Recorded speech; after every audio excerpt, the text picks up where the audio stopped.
Le festival Luciole in the Sky, en fait, il est né des 25 ans de la cave à musique. Et il y avait le hors les murs sur un site sympa. On s'est dit, il faut continuer. Ça sert à quoi? Alors, je dirais que moi, c'est vivre avec mes équipes. C'est vivre avec les bénévoles, vivre avec l'équipe salariée, vivre avec les intermittents. Voilà, une mixité, un brassage de solidarité, de lien avec les gens. Ça serait bien quoi, que ce qu'on retrouve là en termes de valeur, on le retrouve aussi dans la société actuelle, quoi. Des fois, il y a plein de choses en termes, sur le fond qu'on fait à la cave qui ne sont pas valorisées. Je trouve que le festival il permet de le faire. Vendredi et samedi, on était sur comment on peut rendre la culture accessible à tout le monde. Aujourd'hui, il y a cette dimension éducative, pédagogique avec les enfants, avec les familles, qui est hyper présente. Ça fait partie de notre projet au travers du jeune public. C'est un peu plus dur dans le quotidien, mais voilà, l'événement permet ça. Voilà. La cave, voilà, lieu de musique actuelle, référencé, avec une programmation des artistes. Je pense que cet événement-là, il permet de fédérer, autour de ce qui se passe.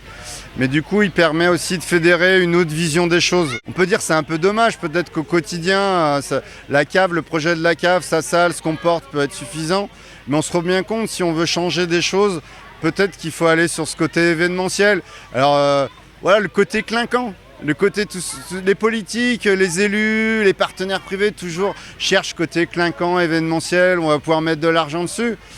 Nous, on préférait qu'ils mettent de l'argent sur le quotidien de notre projet, mais on se dit peut-être que d'utiliser cette logique où tout le monde répond à l'événementiel, de proposer le fond et le sens de notre projet, c'est une stratégie et essayons de la proposer. Vraiment, c'est dur pour les festivals en Saône-et-Loire. Il y a plein de choses qui ont arrêté, c'est compliqué. Voilà, je dis clairement les choses. Vous avez des choses comme les Francons Gourmands, nous on est capable de mettre 400 000 euros pour un truc clinquant.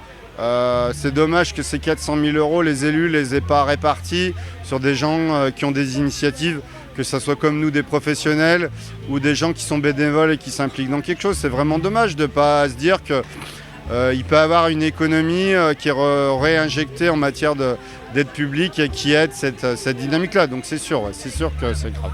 Sur l'aspect économique des choses, nous on est sur une représentation qui est ni institution publique avec de l'argent public qui sont des mastodons, ni le côté business où l'idée c'est de faire un maximum d'argent. Il nous faut des moyens, il faut de l'argent pour trouver cet équilibre du milieu, ce qu'on peut appeler le tiers secteur culturel. Il y a les tiers mondialistes, voilà. C'est une autre vision, une autre direction qui est prise, mais au travers de la culture on essaye de prôner ça.